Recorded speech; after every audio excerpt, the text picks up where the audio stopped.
ஹர ஹர சிவனே அருணாச்சலனே அண்ணாமலையே போற்றி சிவவும் நம சிவாய சிவ சிவ ஹரனே.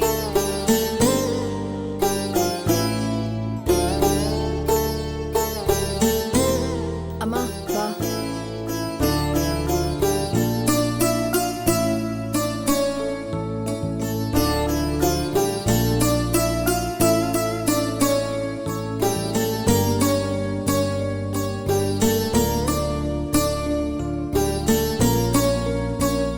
வாம்மா.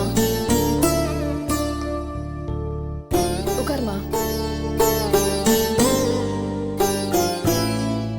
அம்மா நான் போய் அர்ச்சனை தட்டு வாங்கிட்டு வந்துடுறேன்.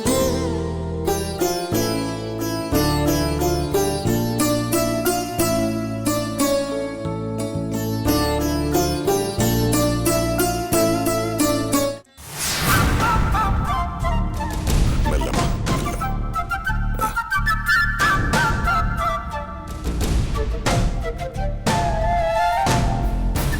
பார்த்து வாமா வாமா வா.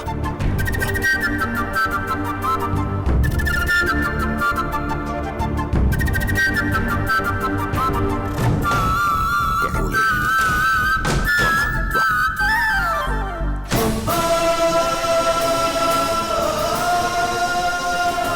அங்க உட்காரு. உட்காருமா உட்காருமா உட்காரு. இருமா வரேன்.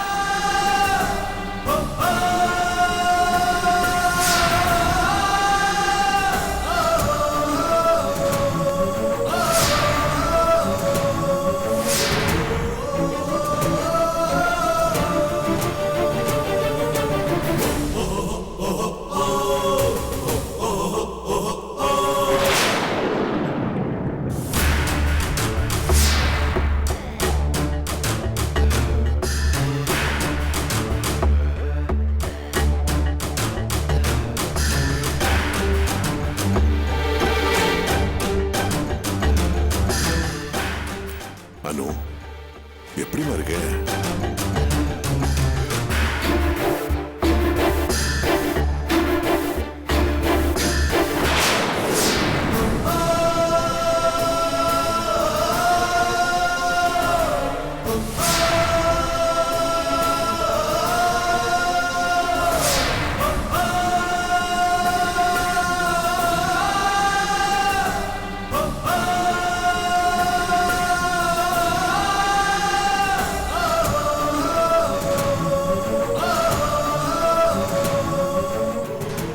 பயப்படாதீங்க.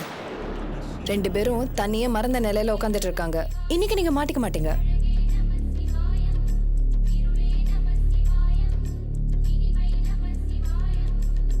அனு மன விஷயமா பேசுறதுக்கு உன்னை தேடி சாரதா வந்தாளே பாத்தியாமா?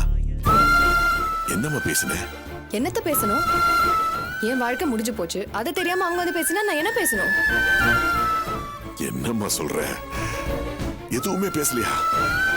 உன் வாழ்க்கை பிரச்சனைமா? இந்த பாருங்க, என் கல்யாண வாழ்க்கை பொறுத்த வரைக்கும் அது எப்போ முடிஞ்சு போச்சு. இப்போ என் குடும்பமும் என் அம்மாவும் இருக்கிற சூழ்நிலையில நான் என்னை பத்தி கவலைப்பட்டு இருக்க முடியாது.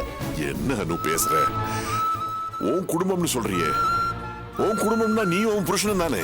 நான் என் குடும்பம்னு சொல்றது என் அம்மாவை என் அண்ணனை, அவ்வளவுதான். இதுல வேற யாரும் இல்ல. தப்புமா, பெரிய தப்பு. கல்யாணம் ஆனதுக்கு அப்புறம் புருஷன் விடுதான் உன் குடும்பம். அப்படிங்களா? என்ன அப்படியாங்கிற? புருஷனோட கூட இருக்கிறதாம ஒரு பொண்ணுக்கு மரியாதை, பாதுகாப்பு. நீ என்னதான் வசதியா இருந்தாலும் மனம் உங்க கூட இருந்தா தான் உன் வாழ்க்கைக்கு ஒரு முழுமை கிடைக்குமா? அனு மை சைல்டு, ஒரு பொண்ணுக்கு நிறைவான வாழ்க்கையை கொடுக்கறதுக்கு பிறந்த விட்டால முடியாது, புருஷனால தான் முடியும். அடேங்கப்பா, புருஷனால பொண்ணுங்களுக்கு எப்படிப்பட்ட வாழ்க்கை கிடைக்கும் அப்படிங்கிறதுக்கு அதோ ரெண்டு பேரும் உட்காந்துருக்காங்கல்ல, அவங்கதான் சரியான உதாரணம். இவங்க ரெண்டு பேரையும் தனித்தனியா பார்த்தா நல்லவங்க தான், யார்கிட்டயும் எந்த குத்தமும் இல்ல. ஆனா எந்த குறையும் சொல்ல முடியாத இந்த ரெண்டு பேருக்கும் இப்ப என்ன நிலைமைன்னு பாத்தீங்களா?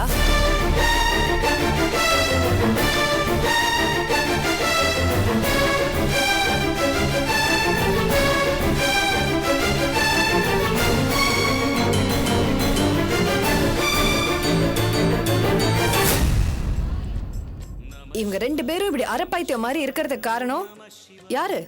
ஒரு ஆம்பளை தான். அந்த ஆம்பளை நீங்க தான்.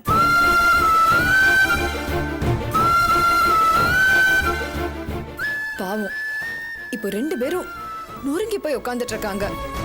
ஆனா நீங்க தெம்மா நின்னுட்டு இருக்கீங்க. என்ன நீங்க ஆம்பளையாச்சே?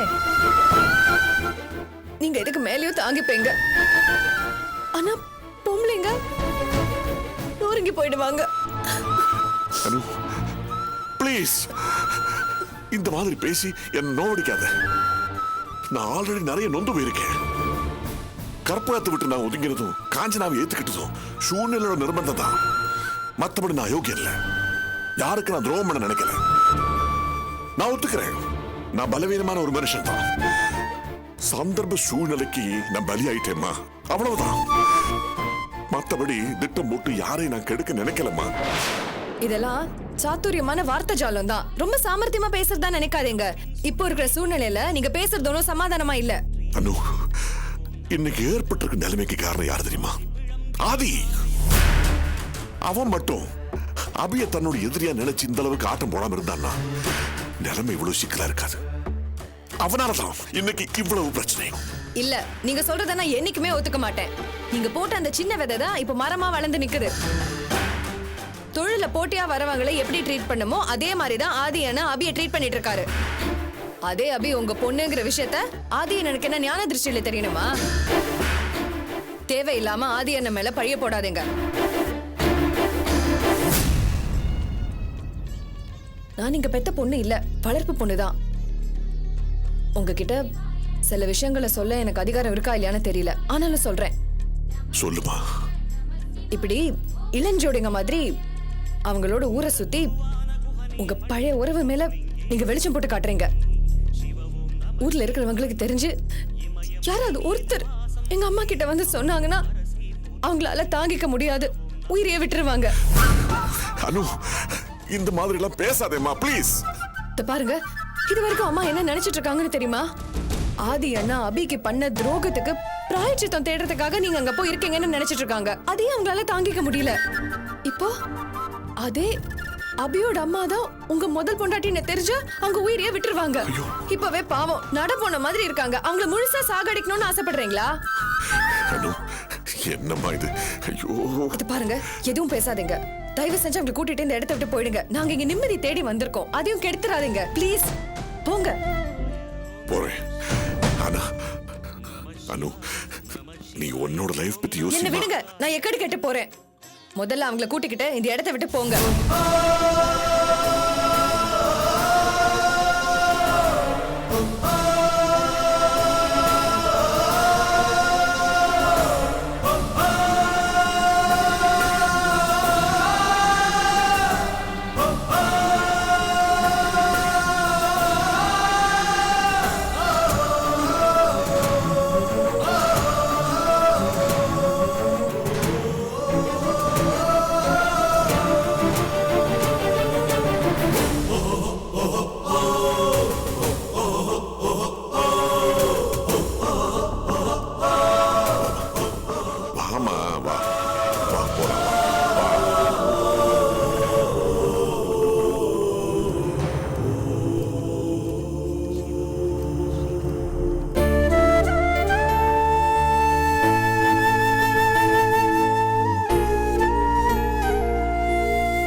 மாப்ள, அதிர்ஷ்டத்திலயும் பெரிய அதிர்ஷ்டம் மாப்ள இது. அடிக்கடி மந்திரி சபை கூட்டத்துல கூட இந்த MM சிட்டி மேகஸை பத்தி பேச்சு வரும். இந்த IAS ஆபீசர்ஸ் எல்லாம் அந்த பொம்பளைய பத்தி ரொம்ப பெருமையா பேசுவாங்க. என்னடா இது இப்படி சொல்றாங்களேன்னு விசாரிச்சு பார்த்தேன். அவங்க விவரம் சொல்ல சொல்ல மூக்கு மேல விரல வைக்கிற மாதிரி ஆயிப்போச்சு. நீங்க எல்லாம் வீடு கட்டுவீங்க, அபார்ட்மெண்ட்ஸ் கட்டுவீங்க, ஷாப்பிங் காம்ப்ளெக்ஸ் கட்டுவீங்க, மிஞ்சி போனா இன்னும் பெருசா பாலம் அணைக்கட்டுன்னு கட்டுவீங்க. ஆனா MM சிட்டி மேக்கர்ஸ் இதெல்லாம் அடங்குன ஒரு சிட்டியே கட்டுறாங்க. அதுவும் உலகம் முழுக்க எல்லா நாட்டிலையும் ஒரு சிட்டியை கட்டியிருக்காங்க. இப்பதான் முறையா இந்தியாவுக்கு வந்திருக்காங்க. அவங்க கிட்ட வாய்ப்பை நாம பிடிச்சா வச்சுங்க, நாம எங்கேயோ போயிருவோம் மாப்ள. இன்னொரு விஷயம் மாப்ள, மேனகான்னு ஒரு தனி பொம்பளை இவ்வளவு பெரிய சாம்ராஜ்யத்தை உருவாக்கி இருக்கான்னா அது பெரிய விஷயம் மாப்ள. ஆனா பாருங்க, அந்த லேடி யாரு, எப்படி இருப்பாங்கிற விஷயம் யாருக்குமே தெரியாது. ஒரு போட்டோ கூட வெளியே வராம பாத்துக்கிறானா எவ்வளவு புத்திசாலியா இருப்பா பாருங்க. நம்ம ஊர்ல ஒரு குடிசையை போட்டா கூட பெருசா போட்டோ போட்டு ஒரு போஸ்ட் அடிச்சு ஒட்டிக்க மாட்டான். You're right, uncle. You're absolutely right. Uncle, நம்ம அவங்களோட இந்த பிசினஸ் டீல் சைன் பண்ணிட்டா அவங்கள நேரடியாக மீட் பண்ண முடியும் அங்கிள். அதனாலதான் மாப்பிள்ள சொல்றேன், நீங்க மட்டும் அந்த கம்பெனியோட ஒரு கான்ட்ராக்ட் போட்டீங்கன்னு வைங்க, உங்க லெவல் எங்கேயோ போயிடும் மாப்பிள்ள. சம்பந்தியமா உங்க புள்ள இந்தியாவிலேயே பெரிய பணக்காரர் ஆயிடுவாரு. அது எனக்கும் தெரியும் அங்கிள், நானும் அதுக்கு தான் ஆசைப்படுறேன். ஆனா அதுக்கு நிறைய இன்வெஸ்ட்மெண்ட் தேவைப்படுமே. அதுக்கு நிறைய ஃபினான்ஸ் அரேஞ்ச் பண்ணணும். ஃபினான்ஸ் அரேஞ்ச் பண்ணலனா எல்லாம் என்னோட ப்ராப்பர்ட்டிஸ் அப்பா பேர்ல இருக்கு. அவரும் இந்த டைம் பார்த்து அங்க போய் உட்கார்ந்திருக்காரு. அதுவும் முரண்டு பிடிச்சு உட்கார்ந்திருக்காரு. அவர் முரண்டு பிடிச்சா அப்படியே விட்டுடுறதாப்பா? சம்பந்தி சொல்ற மாதிரி உன்னை தேடி பெரிய அதிர்ஷ்டம் வரும்போது அதை தட்டி கழிக்க வேண்டாதே. உனக்காக நான் வேணா அந்த அபி வீட்டுக்கு போய் உங்க அப்பா கிட்ட பேசுறேனே. அம்மா, நீங்க எதுக்குமா அவங்க வீட்டுக்கு போனோம்? வேணாமா? நீங்க அங்க போனா அப்பா மறுபடியும் உங்களை இன்சல்ட் பண்ணுவாரு. அப்படி உங்க மரியாதை விட்டு கொடுத்துதான் எனக்கு ஒரு பெரிய லைஃப் கிடைக்கும்னா எனக்கு அது வேணாமா? மாப்பிள இங்க பாருங்க, இந்த நேரத்துல இந்த மாதிரி பிரஸ்டீஜ் பார்த்துட்டு இருந்தா வேலை நடக்காது மாப்பிள. நமக்கு தேவை இன்வெஸ்ட் பண்ண பணம். நீங்க போய் கொடுங்கன்னு கேட்டா யாரும் சும்மா தூக்கி கொடுத்துட மாட்டாங்க. அதுக்கு அடமானமா எதையாவது கொடுக்கணும். அப்படி கொடுக்கறதுக்கு சொத்து உங்க பேர்ல இருக்கணும். அதுக்கு தான் சொல்றேன், நேரா உங்க அப்பா கிட்ட போய் இதையெல்லாம் ஸ்ட்ராங்கா எடுத்து சொல்லி இருக்கிற சொத்தையெல்லாம் உங்க பேர்ல மாத்துறதுக்கு உண்டான ஏற்பாடை பண்ணணும். யார் போறீங்க? நீங்களும் போக முடியாது, சம்பந்தி அம்மாவும் போக முடியாது. அப்புறம் வேற யார் தான் போறது? யாராவது இதை எடுத்து செஞ்சாகணும்ல. யார் போறீங்க? அங்கிள், நான் போறேன். அனு, நீயா? ஆமாம்மா, நீயோ இல்லாத என்னன்னு போனா அது சரி வராது. நானே போறேன். வெரி குட் அனு. மாப்ள, இதுதான் தங்கச்சி பசங்கிறது.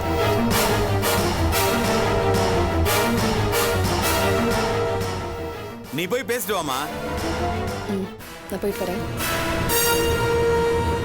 போயிட்டு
நீ வருவேன்னு எதிர்பார்த்தேன்.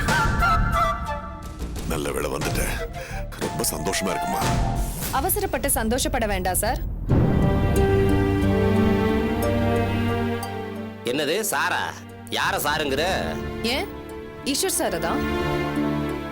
சார், நீங்க நினைக்கிற மாதிரி நான் ஒன்றும் இங்க குடும்ப ஒற்றுமையை பத்தி பேச வரல.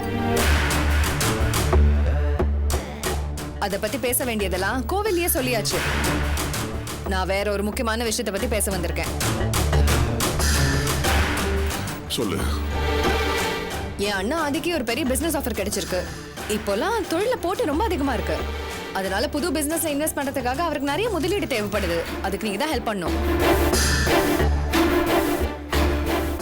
நான் என்ன பண்ணணும்? உங்க பேர்ல இருக்கிற சொத்தெல்லாம் உங்க பையன் பேருக்கு எழுதி வைங்க. ஆமா, இதுல நீ என்ன சிபாரிசு? என்ன பண்றது, நீங்க உங்க கடமைகள்லாம் மறந்துட்டீங்க. உங்களுக்கு தெரிஞ்ச உண்மைகளை மறுபடியும் உங்களுக்கே எடுத்து சொல்ல வேண்டிய தர்ம சங்கடமான பொறுப்பை ஏத்துக்கிட்டு நான் வந்திருக்கேன். அப்படியா? சொல்லுங்க பெரிய மனுஷி, நான் என்ன பண்ணணும்? அதான் சொன்னேனே, உங்க பேர்ல இருக்கிற சொத்தை எல்லாத்தையும் ஆதி அண்ணன் பேர்ல மாத்தி எழுதுங்க. முடியாது, அது அபிக்குத்தான் சேரும்.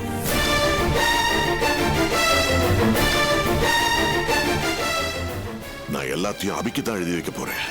அபியனிக்கா? அபியனிக்கு அது எப்படி போகும்? அது தாத்தா சொத்து, அது அவங்களுக்கு எப்படி போய் சேரும்? முட்டாள்தனமா பேசாத, அத பத்தி உனக்கு எதுவும் தெரியாது. அந்த ஆதி பேச்சை கேட்டு நீயும் உன் லைஃப கெடுத்துக்காத. இது பாருங்க, என் லைஃப் இருக்கட்டும். ஃபர்ஸ்ட் நான் கேக்குற கேள்விக்கு பதில் சொல்லுங்க. நீங்க சொத்தை அபியனி கொடுங்க, இல்ல வேற யாருக்கு வேணாலும் கொடுங்க. ஆனா சொந்தமா சம்பாதிச்சு கொடுங்க. எதுக்கு அங்கே இருந்து எடுத்து இங்க கொடுக்கறீங்க? யாரு சொத்தை யாரு கொடுக்கறீங்க? இத பாரு, அது என்னோட இஷ்டம். இதுல ஒண்ணும் நீ தலையிட தேவையில்லை, புரியுதா? அனாவசியமா உங்ககிட்ட எல்லாம் விவாதம் பண்ண வேண்டிய அவசியம் எனக்கு கிடையாது. மனோட சேர்ந்து வாழறதை பத்தி பேசுறா இருந்தா அதை மட்டும் பேசு, அதை மட்டும் பேசு. வேற எதுவும் பேசக்கூடாது. வேற எதை பேச வேண்டாங்கிறீங்க? இது என் அண்ணன் சொத்து. இத பத்தி நான் பேசாம வேற யார் பேசுவாங்க? இந்த சொத்துக்காக தானே இவ்வளவு நாள் தூரமா இருந்தவங்க இப்போ ஒட்டி உறவாடுறாங்க. டேய் நிறுத்துறி, இந்த ஜாட காட்டி பேசுற வேலையெல்லாம் இங்க வச்சுக்காத. டேய், இப்ப எதுக்கு டென்ஷன் ஆற? என்னக்கா அவ என்ன பேசுறான்னு உனக்கு புரியலையா? சொத்துக்காக தான் நம்ம அம்மா அப்பாவை சேர்த்துக்கிட்டாங்களாம். அவ பேசுனதுல நியாயம் இருக்கு. எல்லாருக்கும் அப்படிதான் தோணும். பணக்காரரா இருக்காருல்ல, அப்படிதான் சொல்லுவாங்க. இன்னைக்கு அனு சொன்னதுக்கே கோச்சிக்கிறிய, நாளைக்கு ஊரே சொல்லும். அப்ப நீ என்ன பண்ணுவ?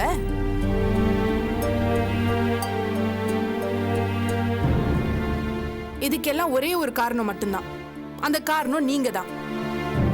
நானா? நானா எல்லாத்துக்கும் காரணம்? ஆமா, சந்தேகமே இல்லாம நீங்க தான் காரணம். யோசிச்சு பாருங்க, எல்லா பிரச்சனைக்கும் நீங்க தான் காரணம். உங்களாலதான் எல்லாருமே நிம்மதி இல்லாம இருக்கும். ஆனா நீங்க அப்படியே ரொம்ப ஹாயா, எந்த கவலையும் இல்லாம ராஜா மாதிரி இருக்கீங்க.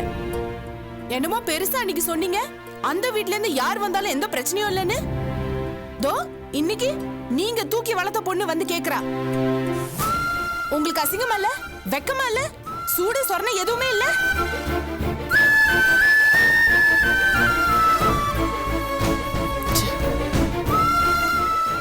இன்னமும் நாங்க தலை குனிஞ்சு வாழணுமா? நாளைக்கும் யாராவது வருவாங்க, வந்து கேள்வி கேட்பாங்க. அதுக்கும் நாங்க பேசாம நிக்கணும்ல? சார், நான் கேட்ட கேள்விக்கு முதல்ல பதில் சொல்லிட்டு போங்க. கொஞ்சம் இருங்க. அனு, ஒரு நிமிஷம். என்ன? என்னம்மா அதெல்லாம்? நீ இந்த வீட்ல வாழ வேண்டியவ. எதுக்காக இப்படி அந்த ஆதி பேச்சை கேட்டுக்கிட்டு இப்படி உன் லைஃபை கெடுத்துக்கிற? எனக்கு ஒன்றும் உங்க அட்வைஸ் தேவையில்லை.